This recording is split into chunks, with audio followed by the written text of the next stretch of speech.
Hey, I wanted to take a few minutes today talking about reviews. So if you've never had a review, maybe your book isn't out yet, maybe you're just getting started writing, you're going to get reviews. Anytime that you put something in a public area, people are going to rate it, comment on it, put reviews out there.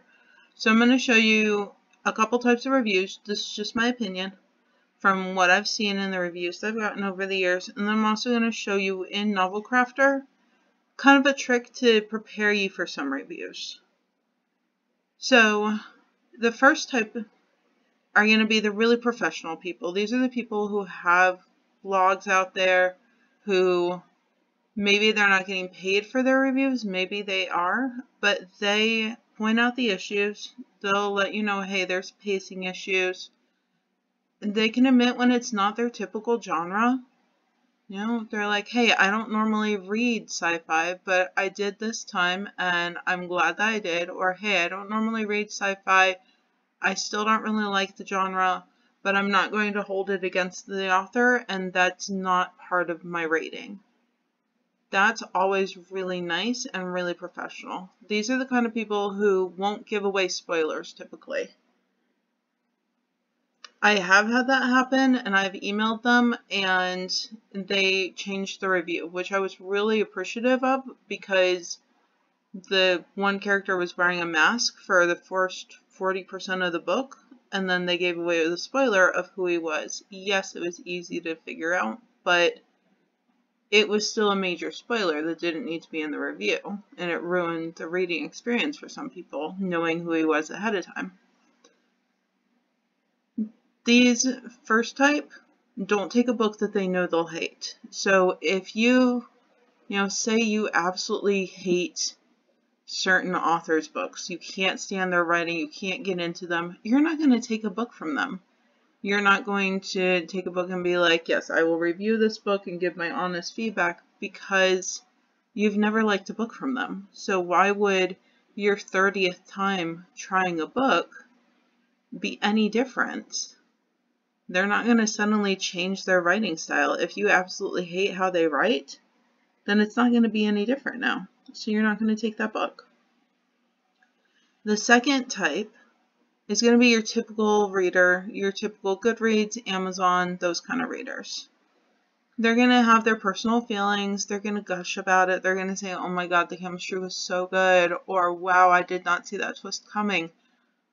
They may take a chance on the genre, but they're normally a fan of the author or the genre already. Like if you have a genre that you absolutely love, say you love shifter romances, say you love the arranged, fated mating type of trope, if you grab a book in that genre, you're going to compare it to all the other books in that genre and all the other books that have that trope, and that's okay. Writers of shifter romance, especially writers of certain tropes, know that they're going to get compared, and they play heavily into those tropes. There's going to be twists and fun little things and fun quirks, of course, but when we write tropes, we know that we're going to play into that. Like if you do a mafia arranged marriage billionaire romance, you know that you're going to hit all of those same tropes. You're counting on it. So these are the readers that you'll typically see. They often gush. These are most of the reviews that you're going to get. The third type, these are the ones that I want you to ignore. Don't take them personally. Don't dwell on them. You can absolutely report them. These are the ones that will gut you if you let them as an early author. I still remember my first one where I was called fat, lazy, a child. I've never read a book. I have no idea what I'm doing. This was a professionally published through a publishing house book. So it's not like I was brand new. I'd been through so many rounds of edits. I had a publisher behind me, and I was like, oh my God, this is really hurtful. I was upset. I mean, this was, like 15 years ago? So yeah, little baby author me was really hurt. Now I'm like, that's funny. We're okay. We're fine. We're working on 6 books at the moment, so we're going to be absolutely fine. But these are the ones that you can ignore because they're going to be personal attacks. They're going to be from people who read a book that they know they'll hate. Either they've never liked one of your books, or they absolutely hate shifter romances and you wrote a shifter romance. Or they hate crime drama and they only read fluffy, sweet, beachy type of romance. Well, yeah, you're gonna hate the genre because you hate the genre. That has nothing to do with this book. It's an unfair review that didn't need to happen. These are also the kind of people who may go on 1-star rating sprees. Maybe they have a favorite author and you wrote a book that's similar, but they're going to downvote every single one of your books and they're going to go on 1-star rating sprees because their favorite author needs attention. It's kind of scary how rabid some fans can be. I hope you never run into this. If you do, just report it. It's not a real review. See if Amazon will get rid of it. They often will. You'll get a lot of comparisons. And something that I keep in mind, I actually have it hung up in my office, is comparison is the thief of joy.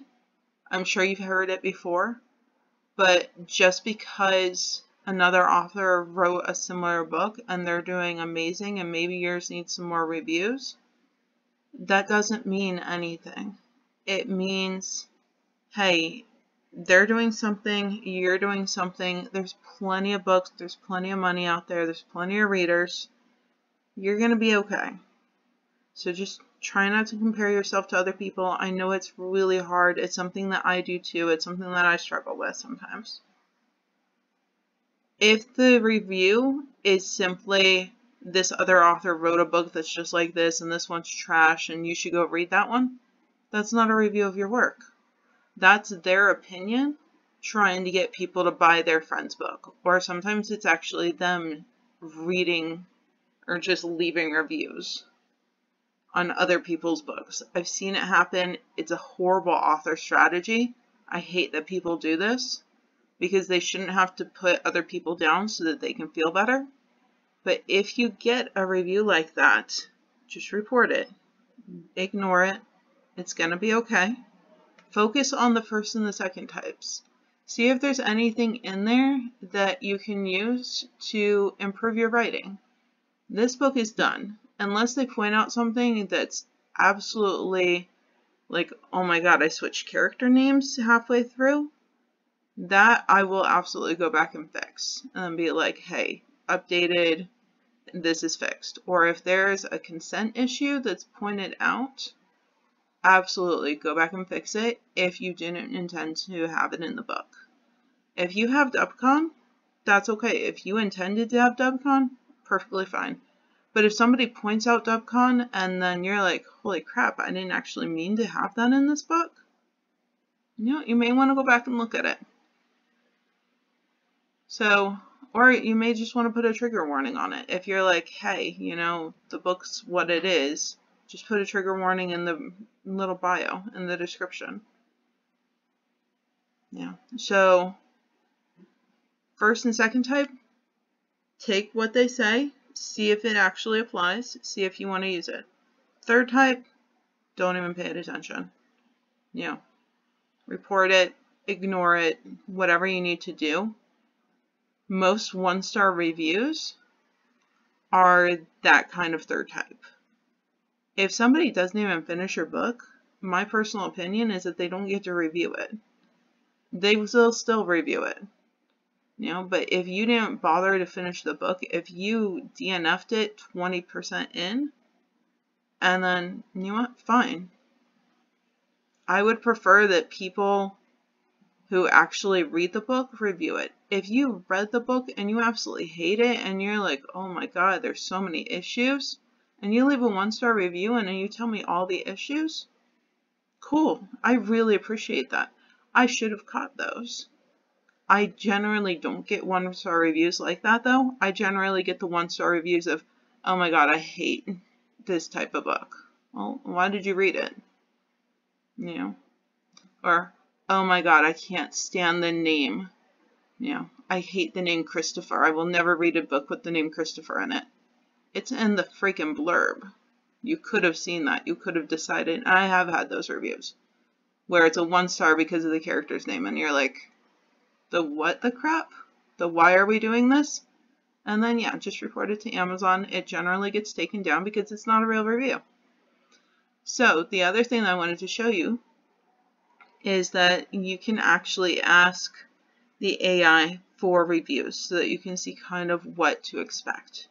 So I'm going to take the Seaside book because it's there, it was already loaded. And I'm going to ask for some 5-star review, a 4-star review, a 3-star review, a 2-star review, and then I'm going to see if it'll do, I know it'll do a 1-star review, but I'm going to see if it'll do a personal attack 1-star review. Because there's a 1-star review that actually gives helpful feedback, which I know it can do because I've done it before.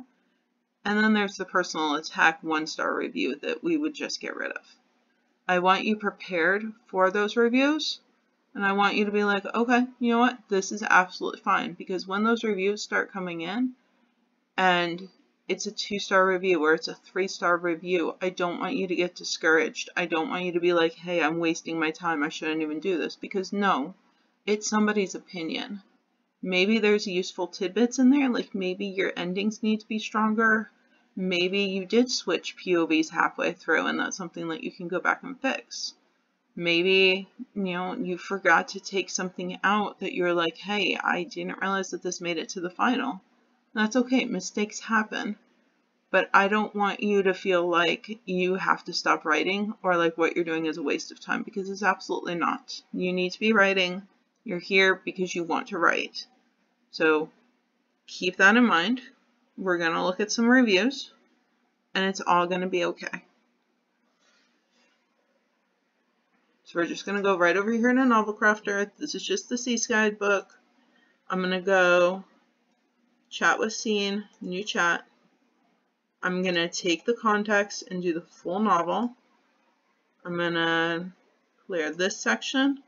I'm absolutely going to be putting it on Haiku, because this is going to be expensive. And I'm going to show you how much this costs too. So, please provide a typical, we're going to start with 5 stars. 5-star review for this novella that you would see on Amazon.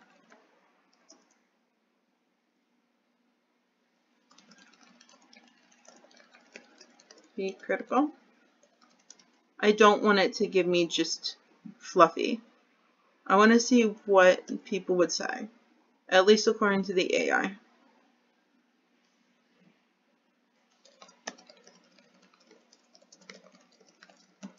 I'm going to start with 5.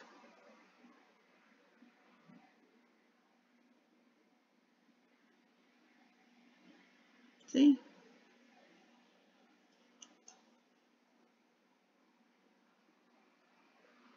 And of course, a 5-star review is going to be really gushy. It's going to be, here's all the amazing things about it. We love it. It's beautiful.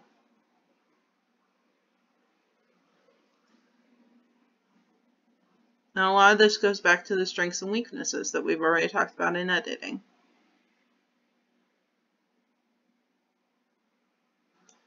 See? That's a very gushy, very sweet, very nice review. You get this and you're like, oh my god, they love it. That's amazing.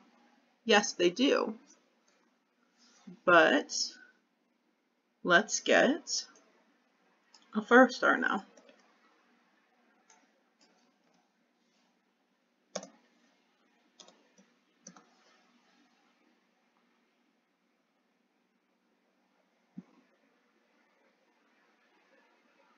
Alright, so slightly less gushy.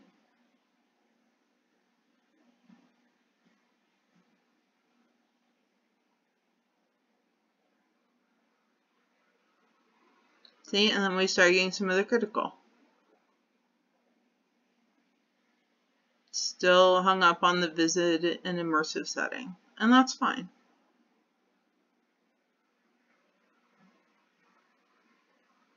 It does feel too perfect and idyllic, and this gives you feedback too.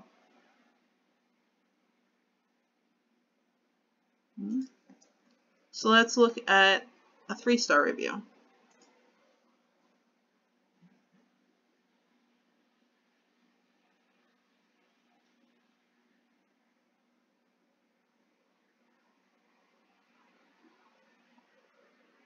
See, it's predictable, it's idyllic.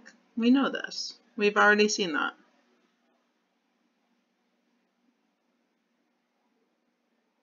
And these are all very nice, helpful, professional. You shouldn't feel bad if you get anything like this. It's okay if you do. If this is your very first review and you're like, oh my god, I didn't realize it was so predictable. That's okay. Yeah. The first few reviews may hurt a little bit. I want you to be prepared for that. I also don't want you to take it personally. I don't ever want you to feel like you shouldn't be doing this. And that's the big point of this video, is I don't want you to get discouraged.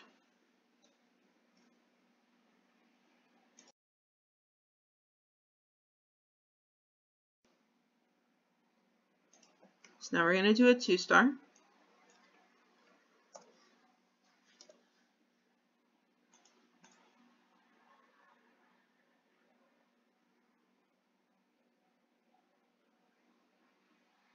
Most of your reviews are not going to be multiple paragraphs like this either. They're going to be a couple sentences. See? And yeah, a 2-star may hurt a little bit. And that's okay. We're human. We have feelings. You know, maybe you put a lot of time into your first book. And you thought that it was really good. These are the things that you try to catch with the AI in beta reading and editing. But if something gets missed, then it gets missed. And that's okay.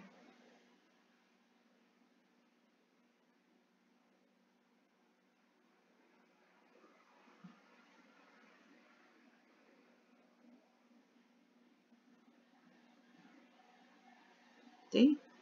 And this is part of just getting prepared for it, because you're like, you know what? That's okay. I can read this and be, you know, I'm prepared for when an actual human says that my romance is typical and predictable when I checked off the boxes for a traditional romance. Like, okay. To me, that's not a personal attack. It didn't comment on my weight. It didn't comment on the fact that I'm a child. That's going to stick with me for a while. That's okay. Now let's do a 1-star review.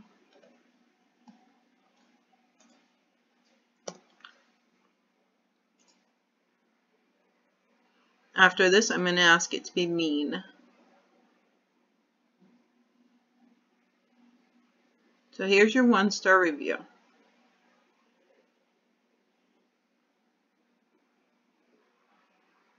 Okay. This one, no, I know it's going to hurt a little bit, but we've all been there. You're not going to be able to get away from 1-star reviews. Even the most loved authors have 1-star reviews. Go look at Game of Thrones and see how many 1-star reviews there are. I promise you there's quite a lot. You know, go look at Stephen King, Dean Koontz. Anybody famous that you read, go look at their 1-star reviews. It's a lot of people who are like, I absolutely hate this. This is terrible. This is the worst writing ever. I have no idea how they're that popular. And that's okay. They probably don't let him get to them. You don't let it get to you either. Whether you have 5 reviews or 5,000 reviews, it's going to be okay. See, complete waste of time, disappointing. Yeah, and that's alright. That's why I wanted to show you this, so that you can be like, okay, you know what? That takes the sting out a little bit. Alright. I'm going to say that wasn't mean enough. Can you go meaner?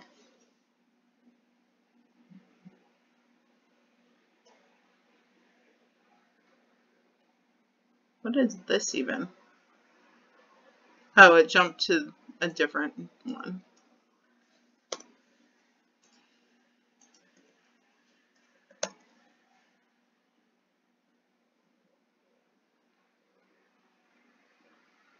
Aww.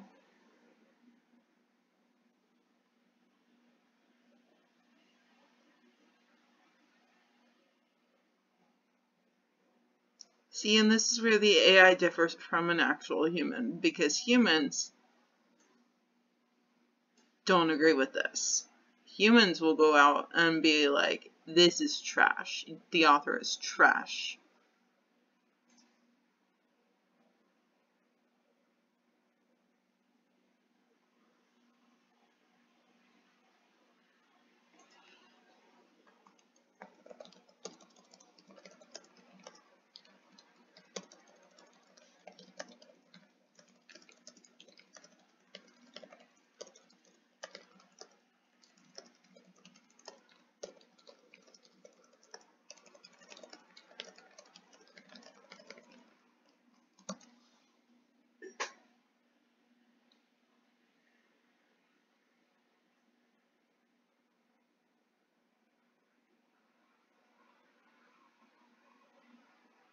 Yep, and that's absolutely fine. So it's not okay being mean to me, and you know what?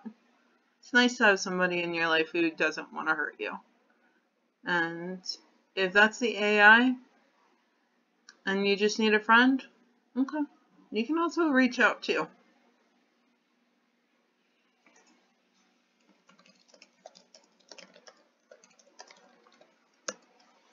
Alright, thanks for staying with me today. Definitely don't let the reviews get to you. Alright, I'll talk to you soon.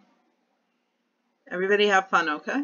Have a great weekend. You're going to get more videos today. This is just one that I wanted to throw you guys because, reviews can be really helpful or they can be really, really mean. And I don't want you to get discouraged with a few bad reviews, especially when they're not real reviews, when they're just personal attacks and meanness and hurtfulness. We don't need that in our lives. So have fun. Enjoy your day. There will be more videos today. Thanks so much for watching.